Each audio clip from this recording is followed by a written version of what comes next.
Dear viewers, good morning, आदाब। इस वक्त हमारे पास जनाब अकरम ज़मीर साहब आए हुए हैं, यूपी से आए हैं, और इनकी जो प्रॉब्लम थी वो hepatitis B, chronic hepatitis B with jaundice थी। तो इनको उस वक्त जो है ये मार्च के अंदर जॉन्डिस हुआ था। तो 3/4/21 की जो रिपोर्ट है वो है सीरम बिलिरुबिन इनकी 3.40 थी, SGOT 1376 था और SGPT 1816 था। इनको जॉन्डिस हो गया था सीवियर, और जब इनकी वायरोलॉजी कराई तो हेपेटाइटिस बी पॉजिटिव था। उस वक्त जब हेपेटाइटिस बी पॉजिटिव था तो इनका HBV DNA हुआ था तो 10,700 1,07,000 और 100 इनका HBV DNA RT-PCR था। उसके बाद में इनका ट्रीटमेंट शुरू हुआ। इनको अलीगढ़ हॉस्पिटल में एडमिट रहे, लेकिन वहाँ पर कंट्रोल नहीं हो पाया जॉन्डिस। तो फिर ये दिल्ली आए और किसी ने फिर ये यूनानी ट्रीटमेंट बताया, तो हमने यूनानी ट्रीटमेंट दिया। उसके बाद इनको क्या इम्प्रूवमेंट हुआ अब ये अकरम साहब खुद बताएंगे, लेकिन आज ये मेरे पास रिपोर्ट है। इनका नंबर एक तो LFT बिल्कुल नॉर्मल है, सीरम बिलिरुबिन इस वक्त 0.8 है, और SGOT जो 1376 था वो 37 है, और SGPT जो 1816 था वो इस वक्त 28 है। तो LFT इज़ एब्सोल्युटली नॉर्मल आज की डेट में। दूसरा HBsAg जो पॉजिटिव था वो आज नेगेटिव है। इन्होंने अभी 20/10/22 को किया तो HBsAg जो पॉजिटिव था वो नेगेटिव हो गया। नंबर 3 HBV DNA RT-PCR जो 1,07,100 था वो आज TND हो गया, टारगेट नॉट डिटेक्टेड।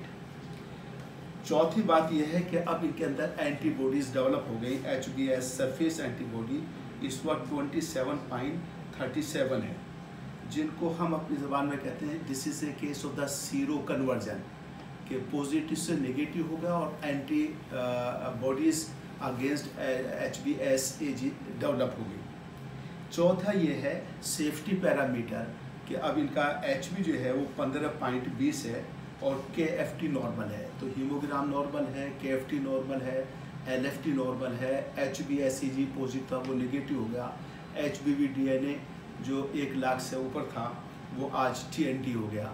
और अब ये आपको खुद बताएंगे कि पहले से इनको क्या तकलीफ़ें थी और फिर क्या यहाँ यूनानी ट्रीटमेंट लेने से क्या इनको आराम हुआ।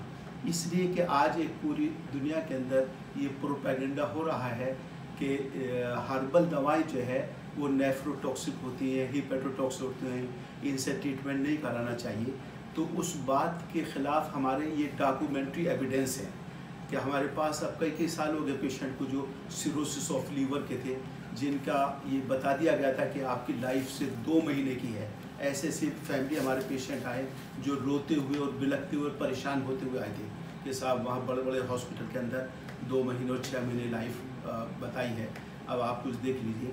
लेकिन जब हमने यूनानी का ट्रीटमेंट किया तो जो जिस तरह से अब ये सिरोसिस ऑफ लीवर के पेशेंट थे जिनका 70 और 75 kPa था वो भी नॉर्मल की तरफ यानी कम हो गया। बिल्कुल नॉर्मल तो नहीं हुआ क्योंकि उसमें स्कार बन जाते हैं, लेकिन LFT नॉर्मल हो गया, हीमोग्राम नॉर्मल हो गया, एसाइटिस जो टैपिंग होती थी जिनको 10-20 दफ़े टैपिंग हुई वो टैपिंग होनी बिल्कुल बंद हो गई, और जो बिस्तर पर पड़े हुए थे वो लोग अपने काम पे जाने लगे। तो उसी में हमारे अकरम साहब आए हैं, ये आपको खुद बताएंगे इनको कितना इम्प्रूवमेंट हुआ। जी अकरम साहब आप बताइए कब से आपको तकलीफ़ शुरू हुई? मार्च 2021 से तकलीफ शुरू हुई और मैंने डॉक्टर साहब से ट्रीटमेंट कराया और इससे मुझे काफ़ी फ़ायदा है मेरे इसका। मेरी जो रिपोर्ट्स आई थी वो सब नॉर्मल हो गई और 5 स्केल मेरा अब थोड़ा बढ़ के इसलिए आ रहा है कि मैंने डॉक्टर का ट्रीटमेंट छोड़ दिया दोबारा से मुझको आना पड़ा। जॉन्डिस आपको कब हुआ था? जॉन्डिस हुआ था मार्च 2021 में। मार्च 2021 में, और उस वक्त HBsAg पॉजिटिव था, HBV DNA भी 1 लाख जी क्रॉनिक था। उसके बाद में अब आपको कैसा लग रहा है? आपको जनरल कंडीशन इस वक्त, हाँ उस वक्त क्या पोजीशन थी? मेरी कंडीशन बहुत ही ख़राब थी, बहुत ही ज़्यादा ख़राब थी जी जी कि मैं सही से खड़ा भी नहीं हो पा रहा था, मतलब अपने पैरों पर। लेकिन जब इलाज हुआ मेरा, इम्प्रूवमेंट हुआ काफ़ी मेरा, और आज मैं काफ़ी आप क्या ठीक हूँ मैं। मेरे मामा। अच्छा जी जी। तो आप बताएं इनकी बीमारी के बारे में। ये मार्च 2021 में जब इनको प्रॉब्लम स्टार्ट हुई थी तो अलीगढ़ AMU जो है गवर्नमेंट हॉस्पिटल वहाँ एडमिट कराया था। वहाँ पर इनका 80% लीवर डैमेज बताया था। तो वहाँ से जब हमने रेफ़र कराया और यहाँ लेकर आए तो उस टाइम उनका फाइब्रोस्कैन हुआ, उसमें 11.6 इनका फाइब्रोस्कैन था। जब हमने डॉक्टर साहब की दवाएं हमने स्टार्ट करी और 3 महीने दवाएं दी तो हमारा फाइब्रोस्कैन हमारे पेशेंट का 8 पॉइंट आ गया था, मतलब बहुत ज़्यादा डाउन आ गया था और काफ़ी फ़ायदा हुआ था। ये बिल्कुल लेट कर सर आए थे बिस्तर पे और खड़े भी नहीं हो पाते थे। ड्यूटी ज्वाइन अब इस हालत में है कि ड्यूटी भी ज्वाइन कर ली है और ठीक ठाक है। काफ़ी फ़ायदा हुआ हमें डॉक्टर साहब की दवाओं से, बहुत ज़्यादा। हमें दिल्ली कालिंदी हॉस्पिटल। तो क्या आपको कुछ कॉन्फिडेंस आया कि यूनानी दवाएं उनसे लीवर ट्रीटमेंट करने से कुछ फायदा हमें होता है? कॉन्फिडेंस आया है, तभी हम डॉक्टर के पास दोबारा आए हैं, क्योंकि हमें दवाएं हमने बीच में छोड़ दी थी, इस वजह से वो ट्रीटमेंट अधूरा रह गया और उस टाइम हमें काफ़ी फ़ायदा हुआ था और हम इसी वजह से हम दोबारा यहाँ पर आए हैं। तो डियर व्यूअर्स, ये है एविडेंस, ये डॉक्यूमेंट्री एविडेंस भी है और वर्बल एविडेंस है जो पेशेंट के साथ गुजरता है। आपने पहले भी देखा होगा कितनी वीडियो में जो लोग गाड़ी में डाल के पेशेंट को लेकर आते हैं, लेकिन 10-15 दिन के बाद में पेशेंट खुद बस से चल कर आया। इतना इम्प्रूवमेंट ये यहाँ दिल्ली में जो है, दिल्ली के करीब सीमापुरी है दिलशाद गार्डन, वहाँ के कई पेशेंट की रिपोर्ट इस तरह से हैं।